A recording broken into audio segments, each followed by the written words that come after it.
Bismillahirrahmanirrahim. Assalamualaikum warahmatullahi wabarakatuh. Hello everyone.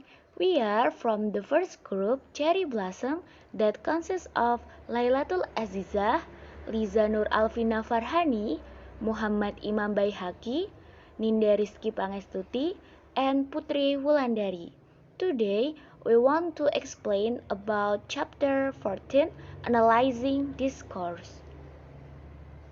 The table of contents are first, pragmatics and politeness theory, second, ethnography of speaking, third, interactional sociolinguistic, fourth, conversational analysis, and the last one is critical discourse analysis. Okay, let's go to the first one, pragmatics and politeness theory. What is pragmatic? Biasanya ketika kita membaca sebuah kalimat, kita mengetahui arti dari setiap kata dan juga kita mengetahui strukturnya. Tapi itu tidak cukup untuk secara jelas kita dapat memecahkan kode maknanya. Sebuah kalimat dapat diartikan sebagai misalnya permintaan informasi, keluhan, atau juga bahkan teguran, tergantung pada hubungan sosial antar peserta dan juga ekspektasi latar belakangnya, serta juga tergantung pada siapa yang mengatakannya kepada siapa. So, context is clearly crucial in interpreting what is meant, and pragmatics extends the analysis of meaning beyond grammar and word meaning to the relationship between the participants and the background knowledge they bring to a situation. Pragmatic is concerned with the analysis of meaning in interaction. Jadi di sini jelas ya, konteks ini jelas sangat penting dalam menafsirkan apa yang dimaksud, dan pragmatik ini memperluas analisis makna di luar tata bahasa dan makna kata ke hubungan antara peserta dan latar belakang pengetahuan yang mereka bawa ke suatu situasi. Pragmatik ini berkaitan dengan analisis makna dalam interaksi. Okay, and the second, conversational maxims and implicators. Paul Gris, an English philosopher, proposed pragmatic rules or principles of conversation to explain our basic assumption about interactions. Jadi, Paul Gris ini seorang filsuf Inggris membuat aturan pragmatis atau prinsip percakapan yang dapat menjelaskan asumsi dasar kita tentang interaksi. Yang pertama ada quantity. Say as much as but no more than is necessary. Katakan sebanyak apapun tetapi tidak lebih dari yang diperlukan. Jadi berdasarkan maksim kuantitas dalam percakapan, penutur itu harus memberikan kontribusi yang secukupnya kepada mitra tuturnya. Selanjutnya, quality. Don't say what you believe to be false or that for which you lack evidence. Jangan katakan apa yang Anda yakini salah atau yang tidak Anda buktikan, yang tidak dapat dibuktikan. Berdasarkan maksim kualitas ini, peserta dalam percakapan harus mengatakan hal yang sebenarnya. Jadi jangan yang sebenarnya itu yang bisa dibuktikan. Jangan mengatakan sesuatu yang tidak dapat kita buktikan. Selanjutnya, relation. Be relevant. Jadi berdasarkan maksim relevansi ini, setiap peserta percakapan memberikan kontribusi yang relevan dengan situasi pembicaraan. And the last one is manner. Be clear, unambiguous, brief, and orderly. Jelas, tidak ambigu, singkat, dan teratur. Berdasarkan maksim ini, setiap peserta percakapan harus berbicara langsung dan lugas serta tidak berlebihan juga. Faktanya, tentu saja karena berbagai alasan, orang ini tidak selalu mengikuti aturan ini. Mereka mungkin dengan sengaja ingin menyesatkan orang lain, seperti pada contoh di bawah ini. Sally's father Sam has promised to give Sally a lift to the gym when she has finished her homework. Jadi Sam ini, ayahnya Sally, telah berjanji akan mengantarkan Sally ke gym setelah dia menyelesaikan pekerjaan rumahnya. Di sini terdapat sebuah percakapan. Ayahnya ini berkata, "Have you finished your homework, Sally?" Dia menjawabnya dengan senyuman, "I've got my kit and I'm ready to go." Lalu ayahnya menjawab lagi, "Okay, we're off." Sally di sini tidak mengatakan sesuatu yang salah, tapi pernyataannya menyiratkan bahwa dia telah memenuhi persyaratan untuk pergi ke gym, dengan asumsi bahwa jawabannya mengikuti prinsip. Ayahnya di sini salah menyimpulkan bahwa dia telah menyelesaikan pekerjaan rumahnya. Another common reason for not following the maxims is to avoid responsibility for saying something unpleasant. Alasan umum lainnya untuk tidak mengikuti prinsip ini adalah untuk menghindari tanggung jawab untuk mengatakan sesuatu yang tidak menyenangkan. Okay, the third point is conversational maxims and politeness. Very often the reasons why people don't follow the conversational maxims relate to considerations of politeness, and this is where pragmatics overlaps with sociolinguistic. Jadi seringkali alasan mengapa orang tidak mengikuti maksim percakapan seperti Sally tadi berkaitan dengan pertimbangan kesopanan, dan disinilah pragmatik tumpang tindih dengan sosiolinguistik. Politeness atau kesopanan seperti yang telah dibahas di chapter sebelumnya itu memerlukan pertimbangan faktor-faktor sosial seperti seberapa baik Anda mengenal seseorang, apa peran sosial atau status relatif mereka dalam hubungannya dengan Anda gitu, dan jenis konteks sosial tempat Anda berinteraksi juga.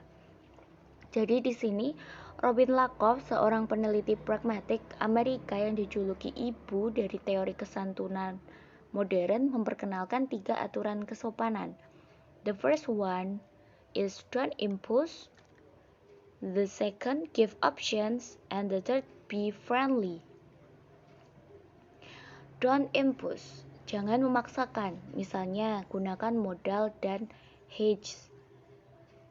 I wonder if I might just open the window a little. And the second, give options, berikan opsi, menggunakan interrogatif termasuk pertanyaan, termasuk tag question. Do you mind if I open the window? It would be nice to have the window open a little, wouldn't it? Gitu. Dan yang terakhir adalah be friendly, bersikaplah ramah. Use informal expressions and demands. Contohnya, be a honey and open the window, darling. Brown and Levinson identified 3 social factors which they suggested qualified as universal influences and linguistically polite behavior, which can be summarized as follows. How well you know someone, what is their status relative to yours, and the cause of the request, what Brown and Levinson call the ranking of the imposition. And then the first point is sociolinguistics and politeness, sociolinguistik dan kesopanan. The concept of positive and negative politeness and the idea of rules or strategies for expressing politeness have generated a good deal of research. Jadi konsep kesopanan positif dan negatif ini dan gagasan tentang aturan atau strategi untuk mengungkapkan kesopanan telah menghasilkan banyak penelitian. Jadi salah satunya itu di bidang penelitian ini adalah mengeksplorasi bagaimana tindak tutur yang berbeda diekspresikan secara tepat dan sopan dalam konteks sosial dan budaya yang berbeda. Sebagai contoh, di Nigeria misalnya, orang Igbo menggunakan peribahasa sebagai salah satu cara mengkritik perilaku orang lain secara tidak langsung, dan itu diterima secara sosial. So, to sum up atau singkatnya, Pendekatan pragmatis terhadap analisis bahasa menekankan bahwa penafsiran makna membutuhkan perhatian yang cermat pada konteks. Penelitian tentang apa yang dianggap sebagai perilaku sopan, ramah, atau tidak sopan adalah masalah negosiasi dinamis antara peserta dalam konteks sosial dan budaya tertentu. Peserta yang berbeda mungkin menafsirkan interaksi yang sama dengan sangat berbeda.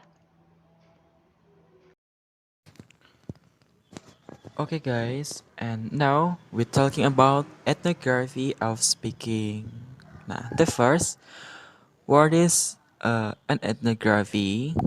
Jadi, menurut Brewer, ethnography is the study of people in natural settings through methods that would reflect their social meanings and ordinary activities. So, menurut Brewer, ethnography itu adalah studi yang mempelajari tentang orang-orang di lingkungan sekitar, masyarakat sekitar, yang mempelajari tentang aktivitas mereka, terus sosial-sosial yang dilakukan oleh masyarakat seperti itu. Nah, so ES or ethnography of speaking is in the relationship between language use and local system of knowledge and social conduct. Jadi IS ini mempunyai relasi or hubungan dengan uh, penggunaan bahasa dan sistem pengetahuan lokal tentang masyarakat. And then more specifically, ES studies what is a composite of speaking and how the speech is related to and contact by particular aspect of social organization and speakers' assumption, values, and beliefs about the world. Nah, karena etnografi ini mempunyai hubungan dengan uh, aksi sosial masyarakat, jadi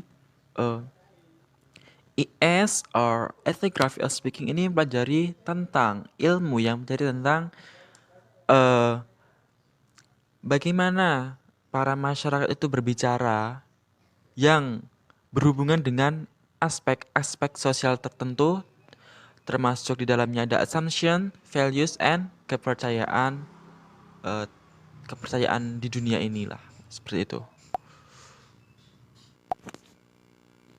Okay, the next is language use.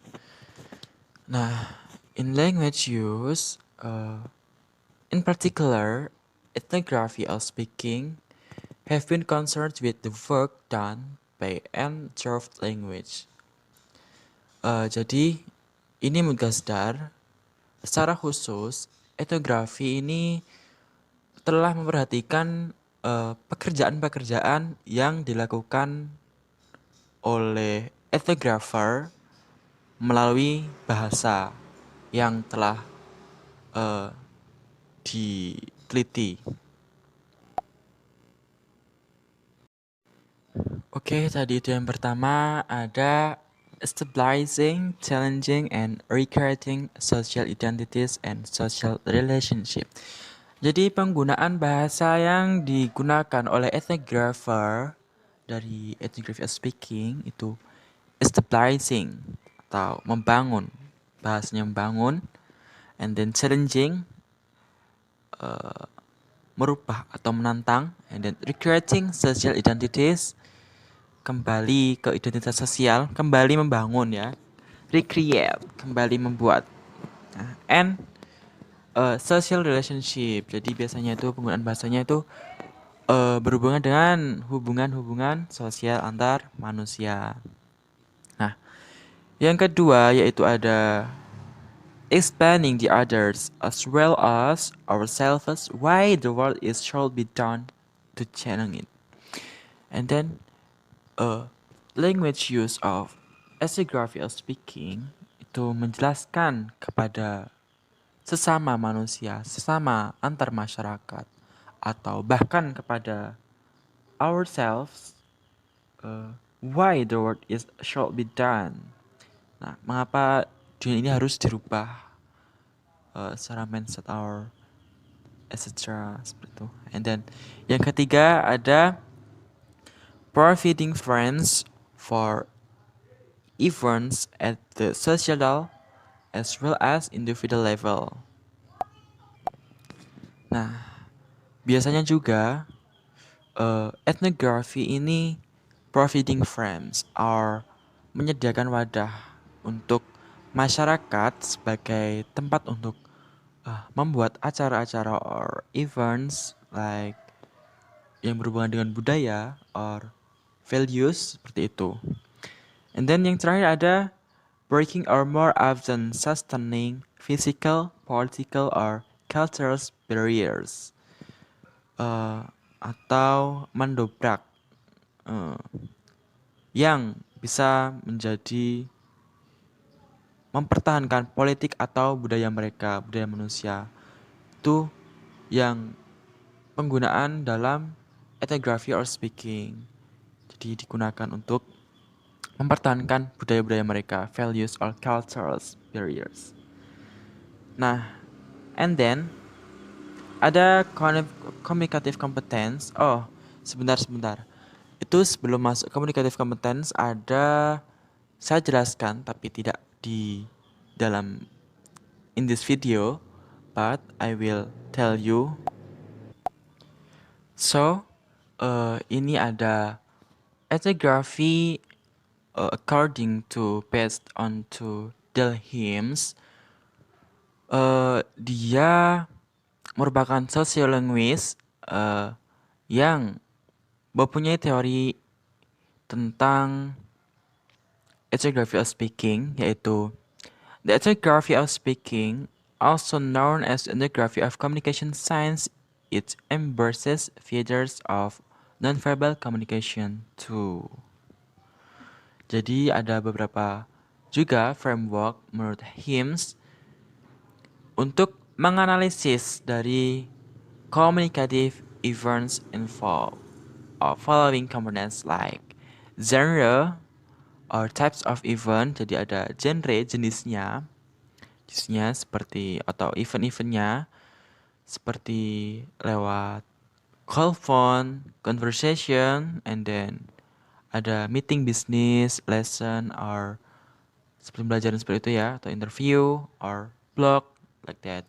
Dan yang kedua yaitu ada topic or what people are talking about. Seperti apa sih yang manusia bicarakan, topiknya apa sih? Apakah seperti holiday, liburan, sport, and then politik or culture seperti itu. Nah, and then yang ketiga ada purpose or function. Jadi tujuannya apa sih mereka itu membicarakan? Apa sih tujuan mereka membicarakan tentang holiday, tentang politik seperti itu? Tujuannya apa? Apakah untuk to persuade someone or to catch up socially? Kalau listen kan to teach something seperti itu. Nah, yang keempat yaitu ada setting. Setting ya. Jadi di mana sih tag place-nya itu, di mana tag place-nya untuk speaking-nya itu di mana, talking-nya itu di mana ya, seperti itu. Apakah di rumah, in the classroom, in the office, seperti itu. Nah, ini bisa catat ya, karena tidak ada di in this video, jadi bisa catat. And then ada K or emotional tone. Nah, jadi gimana sih ekspresi mereka berbicara, gimana sih ekspresinya, seperti itu. Apakah serius, apakah sarcasm or sarcastic atau jocular, seperti itu. And then the next is participant. Nah, participant ini siapa orangnya, seperti itu ya. Siapa sih yang berbicara? And then participant itu characteristic of those present and the relationship. Yang di dalamnya termasuk ada sex, age, and social status, role, and role relationship. Di situ contohnya ada mother, daughter, ada teacher dengan students, ada interviewer and audience, seperti itu. Nah, yang selanjutnya ada message form atau kode channel ya. Apakah menggunakan telepon? Kalau tadi genre-nya phone call, berarti message formnya menggunakan telepon. Kalau blog, nah kita bisa menggunakan email or paper like that. And then the next is message contents or specific detail of what communication about. Jadi apa sih pesan dari kontennya itu apa? Dari komunikasinya itu apa sih? Membahas tentang apa? Seperti organizing a time for a football match, describing how to tap works, describing how to make roses, and then etc. like that. And then selanjutnya ada egg sequence or ordering of speech eggs seperti greetings, meetings, and then adding a telephone conversation seperti itu. Gimana? Jadi ada action sequence or ordering of speech eggs. Nah, yang selanjutnya ada rules for interaction. Jadi rulesnya gimana? Aturannya, aturan dalam interaksinya itu seperti apa? Seperti itu. Di sini seperti contohnya, who must speak first? Who must respond to celebrant at a wedding? Who closes a business meeting? Who closes a telephone call? Seperti itu. And then the next is norm form interpretation of what is going on. Nah, the common knowledge and shared understanding of the relevant cultural proportion per subsection.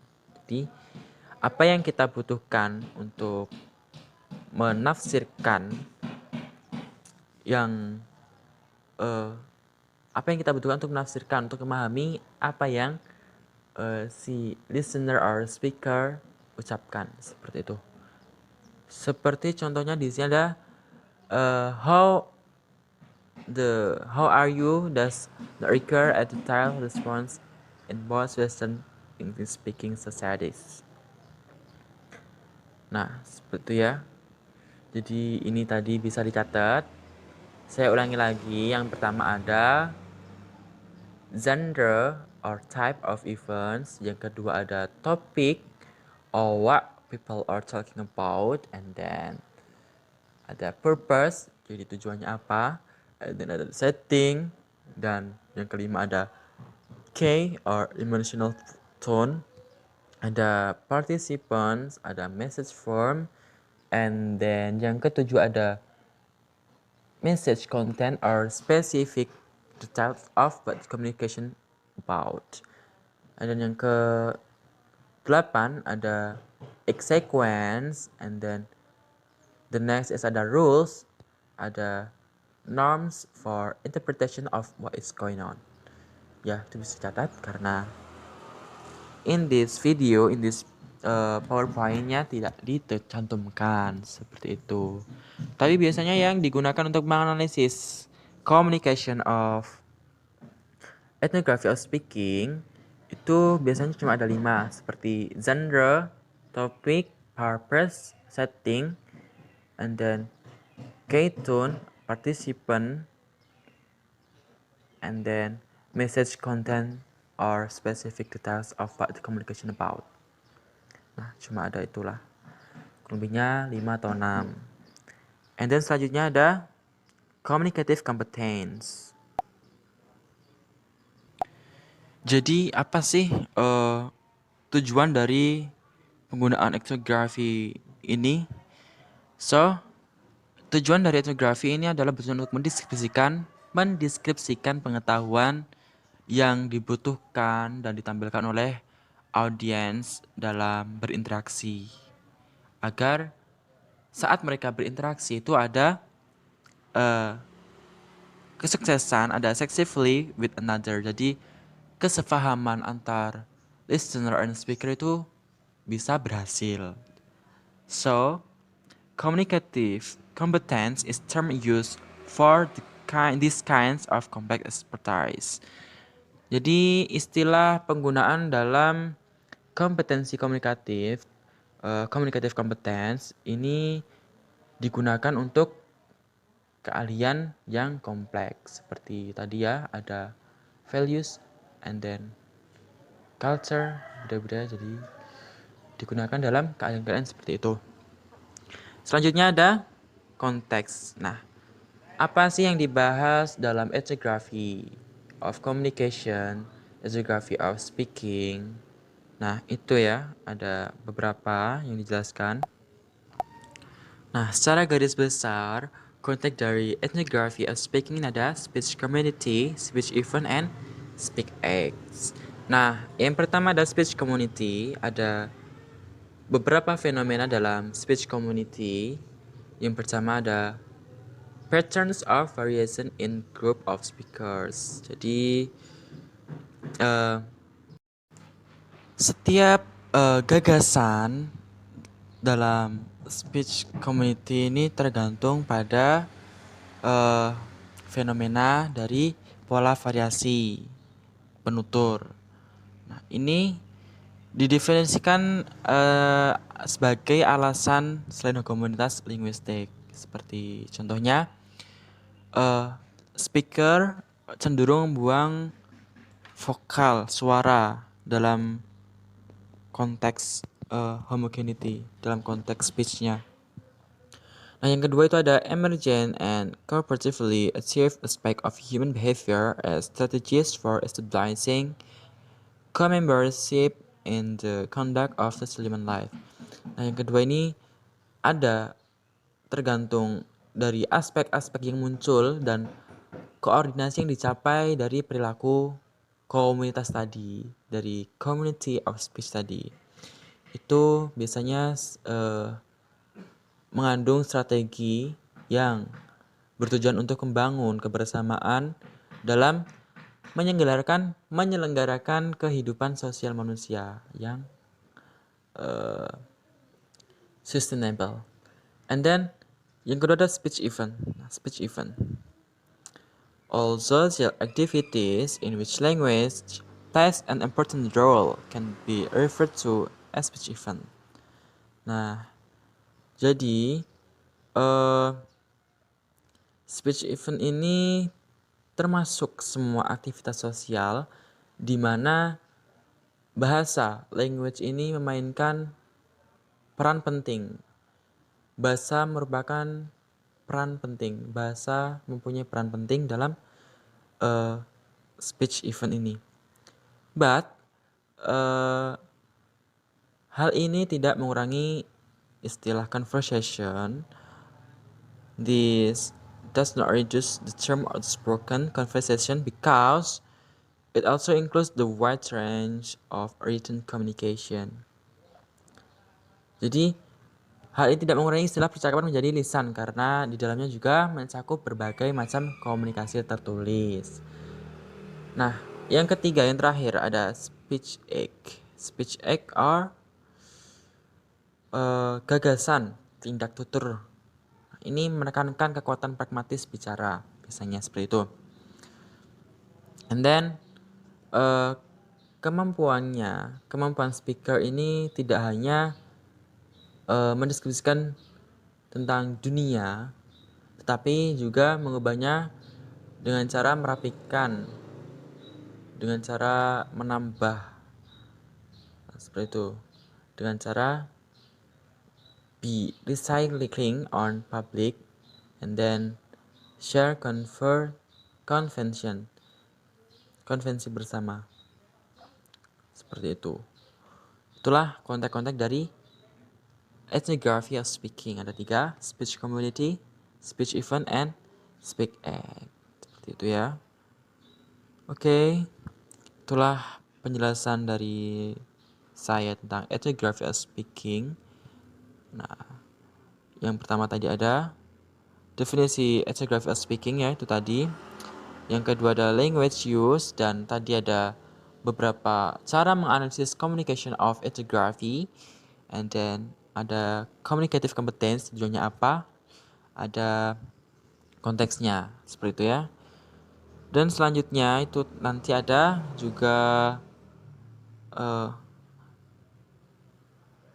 instructional listening.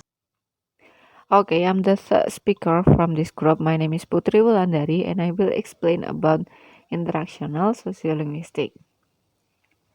So, interactional sociolinguistic is an approach to analyzing discourse. Jadi memang salah satu pendekatannya digunakan untuk menganalisis discourse atau meaning makna konteks dari suatu percakapan. Nah, dalam interactional sociolinguistic memberikan perhatian khusus pada petunjuk yang digunakan oleh orang-orang yang digunakan untuk menafsirkan interaksi percakapan dalam konteks etnografinya.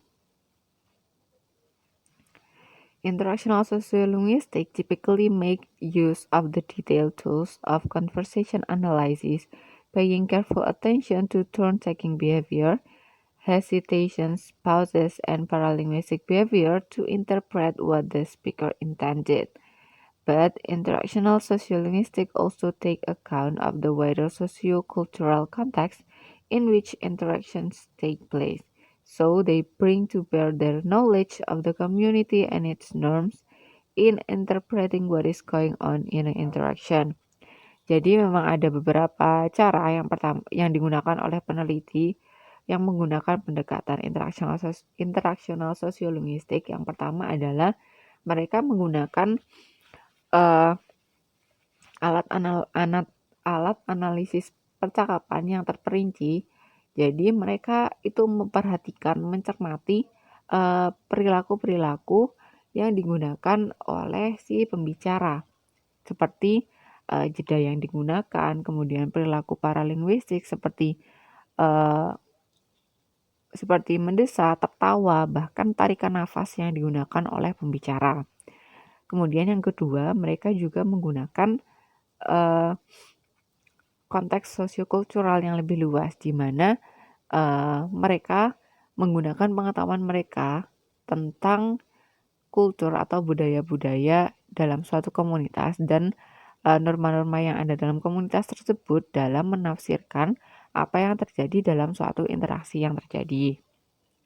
Nah, dalam interactional sociolinguistic ini ada dua subbab. Yang pertama adalah contextualization cues atau isyarat kontekstualisasi.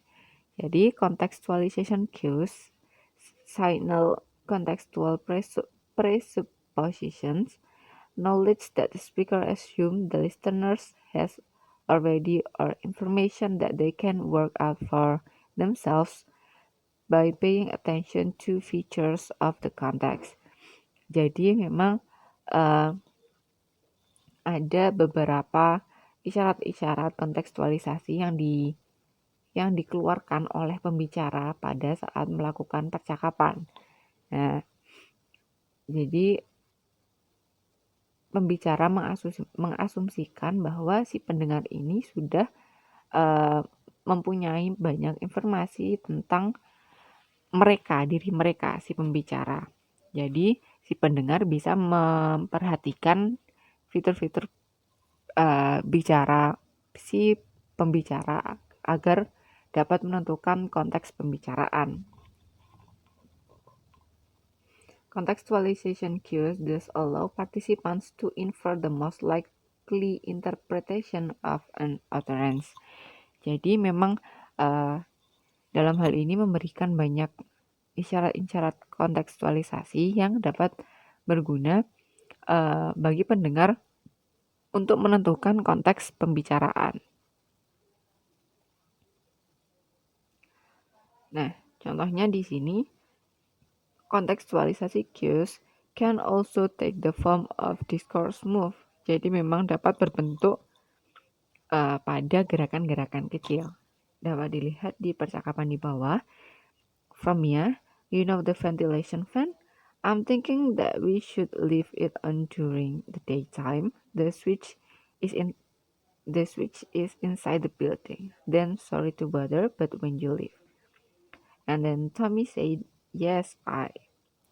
And then Mia replied, and turn off the switch. Jadi dalam hal ini Mia memberikan contoh dan isyarat konteks yang secara tersirat dalam perilakunya. Yang pertama, dia mengungkapkan bahwa tempat ventilasi ini dapat kita buka saja pada saat siang. Nah, dia juga memberitahu di mana lokasi dari tempat ventilasi ini dan secara tidak langsung menganjurkan Tommy untuk membuka ventilasi ini pada waktu siang dengan mencontohkannya. Seperti itu. Nah, selain itu isyarat-isyarat ini juga bisa berbentuk nonverbal atau perilaku-perilaku kecil yang dilakukan. Seperti contohnya facial expressions, ekspresi-ekspresi di muka. Seberapa kali si pembicara ini menganggukkan kepalanya, kemudian gesturnya, kemudian jeda, dan diam yang digunakan pada saat berbicara. Nah, itu memberikan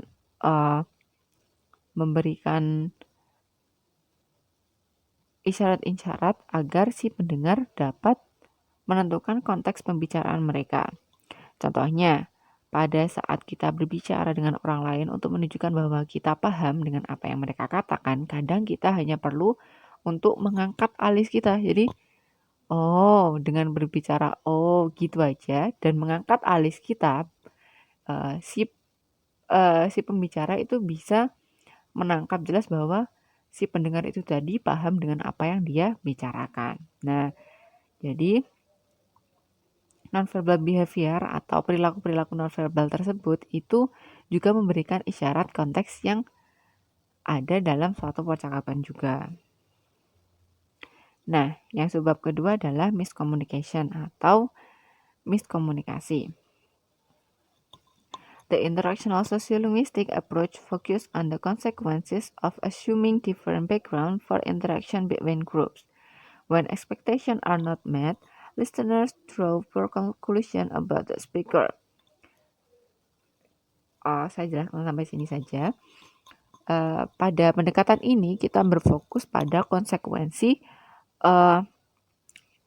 pada asumsi dikarenakan ada perbedaan background dari pembicara atau orang-orang yang berinteraksi. Pada saat ekspektasi kita tidak dapat terlaksana, si pendengar itu terkadang menarik kesimpulan yang buruk terhadap pembicara. Contohnya, pada saat saya sendiri yang berdomisili di area Jawa, pada waktu pertama kali mendengarkan orang Medan atau orang dari suku Batak berbicara, saya dapat menyimpulkan bahwa mereka bisa jadi suku yang kasar karena nada bicara mereka lumayan tinggi dan cepat. Nah, apalagi di Jawa memang kebanyakan atau mayoritasnya adalah suku Jawa, sedangkan suku Batak di sini sebagai minoritas. Jadi dengan adanya background yang berbeda tersebut, karena tidak adanya interaksi sebelumnya, si pendengar itu dapat memberikan asumsi yang jelek terhadap si pembicara. Nah, ini merupakan salah satu bentuk dari miskomunikasi karena adanya perbedaan background suku. Nah, seperti yang sudah saya jelaskan tadi, karena adanya perbedaan yang begitu besar antara minoritas dan mayoritas, semakin besarnya potensi terhadap miskomunikasi pada saat adanya suatu percakapan. Nah, dengan adanya pendekatan ini atau interactional sociolinguistic ini, si pendengar mampu menentukan konteks pembicaraan mereka dan mengurangi adanya miskomunikasi dengan adanya yang pertama tadi, contextualization clues atau isyarat-isyarat kontekstualisasi yang dikeluarkan oleh pembicara. Nah, The interactional sociolinguistic also tries to make explicit background knowledge that people use to interpret utterance in context. Jadi memang para peneliti juga berusaha untuk membuat seperti pengetahuan kultural yang lain yang mereka punya untuk menentukan konteks atau menginterpretasikan percakapan. Nah, mereka menggunakan sesuatu yang bernama skema atau frame. Skema atau framing. Jadi memang semacam ekspektasi yang kita bawa dari pengalaman-pengalaman kita yang berinteraksi dengan kultural atau suku-suku yang lain sebelumnya. Nah, setelah tadi berbicara dengan orang suku Batak yang pertama, pada saat kedua kalinya saya telah bertemu dengan orang lain dari suku tersebut, saya bisa membawa pengalaman saya pertama tadi. Oh, berarti dengan nada bicara seperti ini bisa jadi dia orang Batak. Jadi saya bisa menentukan konteks pembicaraan sesuai dengan pengetahuan yang ada dan tanpa adanya miskomunikasi. Nah, itu tadi sekian penjelasan sedikit mengenai interactional sociolinguistic. Untuk selanjutnya akan dilanjutkan oleh speaker keempat atau fourth speaker kita.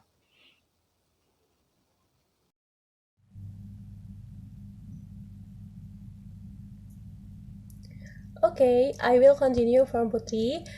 In this chapter, I will to presenting about conversational analysis. Conversation analysis is method of analyzing much more than conversation, but conversation is regarded as basic.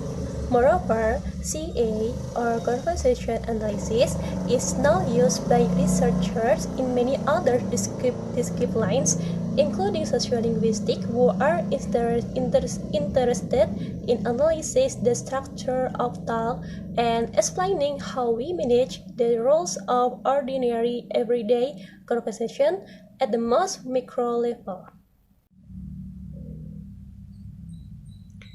Okay. Conversation analysis, there are 4 points. Point one is preferred and dispreferred second pair parts. You can look at example 28. There are conversation between Monica and Don. Talk Don does not say so explicitly the use of well to introduce the second part of this adjacency pair, responding to Monica's socialization of his opinion, such as he does not agree with her. His comment, "I was a bit tired," can be interpreted as an excuse, implying that lack of attention explains his lack of appreciation. In such cases, it is often possible to identify one as a preferred response and the other as a dispreferred response. The dispreferred response is often structurally marked in some way by an initial pause or a delaying discourse marker or a full rise intonation contour or some other signal that the speaker anticipates the utterance will be unwelcome from the addresser's point of view. Point 2. Conversational feedback. Adjacency pairs are one aspect of the systematics of turn-taking which is focus of CA. Attention to conversational feedback is another. At times in a conversation, one person might hold the floor for a period while recounting a narrative, for instance, or describing an experience or explaining how something works. comforting words. Moreover, attention signals in the form of verbal feedback on the phone are especially important since the speaker cannot see the listener. Interestingly, the frequency which feedback is provided and even the exact positioning of the feedback differs between social and cultural groups.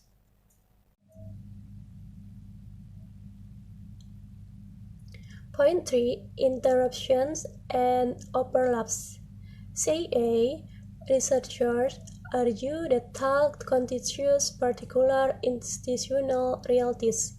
In other words, discourse is the very stuff of many interactions, especially in areas such as the law, in teaching, and in business meetings. Variation from this pattern often indicate a different kind of text. Then, overlapping talk is thus a particularly rewarding area for CA researchers since it always generates inferences of some sort based on the CA assumption that in conversation one person talks at a time. As we have seen, this is often not the case, but it has proved a fruitful starting point to account for variation from this pattern. And the last point for keeping just to the next. It is worth emphasizing an important methodological point that has been briefly mentioned several times in the discussion so far.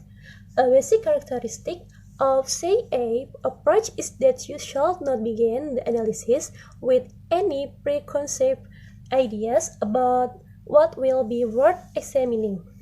For CA, it is important to find evidence in the interaction which a range of possible interpretation is intended and interpreted by or orient to the participants. Okay, I will continue the next point. It is about critical discourse analysis. Critical discourse analysis concerned with investigating how language is used to build and maintain power relations in society. Its purpose is to show the relationship between language and power and between language and ideology. Nah, critical discourse analysis ini berkaitan dengan penyelidikan bagaimana bahasa digunakan untuk membangun dan memelihara hubungan dalam masyarakat. Nah, tujuannya adalah untuk menunjukkan hubungan antara bahasa dan kekuasaan dan antara bahasa dan ideologi. Nah, critical discourse analysis adalah analisis kritis yang dilakukan terhadap wacana yang berkembang dan dikembangkan oleh pihak-pihak yang berkepentingan memiliki kekuasaan dengan memproduksi wacana dominan untuk menguasai ruang publik agar pihak-pihak lain juga ikut terdominasi dan terkuasai. The critical discourse analyst deliberately uses a pair of critical glasses and looks for evidence of covert use of power in interactions that are considered equal, or for identification of hidden ideological assumptions about normal ways of doing things that are detrimental to minority groups. Sexist and racist language is an obvious target for critical discourse analysis, but CDA research has a very broad agenda and includes political speech analysis, medical textbooks, advertising and marketing strategies, and many other forms of rhetoric. Critical discourse analysis use aspects of other approach. For example, many use the CDA approach to describe how participants manipulate the rules of the conversation for political gain, or they may use interactional sociolinguistics to highlight the relevance of the social context in which people operate, and the underlying relationship between language, power, and ideology. Nah, critical discourse analysis ini sering menggunakan aspek pendekatan. Misalnya, banyak yang menggunakan pendekatan CDA untuk menggambarkan bagaimana partisipan memanipulasi aturan percakapan untuk keuntungan politik, atau mereka mungkin menggunakan sosiolinguistik interaksional untuk menyoroti relevansi konteks sosial tempat orang beroperasi dan hubungan yang mendasari antara bahasa, kekuasaan, dan ideologi. Pada akhirnya, ini adalah keseluruhan sikap kritis yang membedakan CDA daripada metode yang digunakan untuk menganalisis sebuah wacana. Nah, selanjutnya ada power and CDA. Language indexes power, expresses power, is involved where there is contention over power and where power is challenged. Power does not derive from language, but language can be used to challenge power, to subvert it, to alter distribution of power both in the short and long term.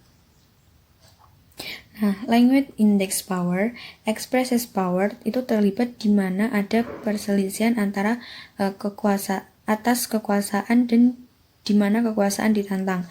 Kekuasaan tidak berasal dari bahasa, tetapi bahasa dapat digunakan untuk menantang kekuasaan, untuk menumbangkannya, untuk mengubah distribusi kekuasaan baik dalam jumlah pendek maupun dalam jangka panjang.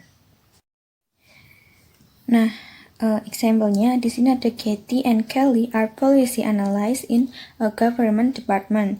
They have been discussing possible titles for an official publication. Nah, the example above is a quote from the end of an informal discussion between two women in a very egalitarian workplace. They have made a long exploration of problematic problems, and each of them has made equal contribution to finding solution. In many parts of the discussion, it is not possible to identify one woman as more influential or powerful than another from discourse alone. However, as the interaction drew to a close, there were some interesting linguistic clues as to who was calling. Nah, this quote shows that Katie was the one who decided it was time for the discussion to end. She signals this first with the discourse maker well, followed by a pause, and then a statement indicating she has nothing further to say at this point. She followed this up by establishing that Kelly will take the required follow-up action. In line 3, are you just doing memo now, are you? Finally, they summarize what they have achieved in line 5. I think we have taken it a bit further than where it was before. Now, summary is powerful too for those wishing to assert their influence and authority. At the end of any meeting, the person who sums up repeats time their interpretation of what has been achieved on the proceedings.